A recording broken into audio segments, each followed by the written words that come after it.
இந்த மையத்திரி ஓப்பன் ஆகும் ஆகாதாங்க சார்? என்ன சார் இவ்வளவு நாளைக்கு இப்படி பண்ணிட்டு இருக்காங்க? கோர்ட்டு கேஸ்ன்னு போனாக்க இந்த மாதிரிதான் ஆகும்னு தெரியுதுல்ல. தெரிஞ்சுக்கிட்டு அப்ப எதுக்குங்க சார் புது மெம்பர்களுக்கெல்லாம் கிரௌண்ட் மெம்பரை போட சொல்லி சொன்னாரு அவரு? இல்லாட்டி ஒரு தடவை பேமெண்ட்டை போட்டுட்டாவே அவரு போய் சரணடைஞ்சிருக்கணும். பேமெண்ட் போடுறதுக்கு முன்னாடி சரணடைகிறதுக்கு கொஞ்ச நாளைக்கு முன்னாடி நியூ மெம்பர் எல்லாம் எதுக்கு கிரௌண்ட் போட சொல்லி சொன்னாரு? தேவையில்லாம அந்த வேலையை எதுக்கு பார்த்துட்டு போனாரு? இதான் தெரியுதுல்ல பிரச்சனைன்னு தெரியுதுல்ல. நம்ம போய் சரணடைஞ்சோம்னாக்க இந்த மாதிரி பிரச்சனை வரும் அப்படின்னு தெரியும்ல.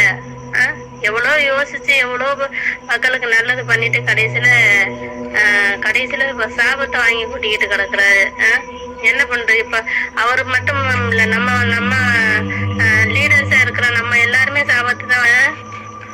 பிரச்சனை இருக்குது, பிரச்சனை இல்லைன்னு இல்ல, அவர் ஜாலியா இல்ல. இருந்தாலும் பணம் புது மெம்பர்கள்கிட்ட போய் வாங்கி வச்சுக்கிட்டு கவர்மெண்ட் ஒப்படைச்சிட்டு உட்காந்துக்கிட்டு இருக்கிறாரு. இப்ப அந்த மக்கள் எல்லாம் என்ன பண்றது?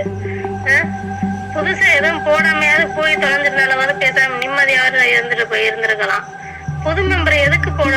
அவர் எதை அடுத்தடுத்து ரெயின்போ அது இதுன்னு வருதுன்னு சொல்லிதானே நான் நம்பிக்கையா போட சொல்லி சொன்னேன். அந்த 11 பேர் புதுசா போட்டவங்க என்ன பாடுபடுத்துறாங்க தெரியுமா?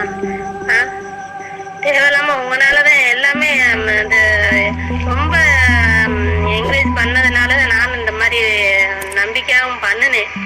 இப்ப கடைசியில இப்படி பண்ணிக்கிட்டு இருக்காங்க.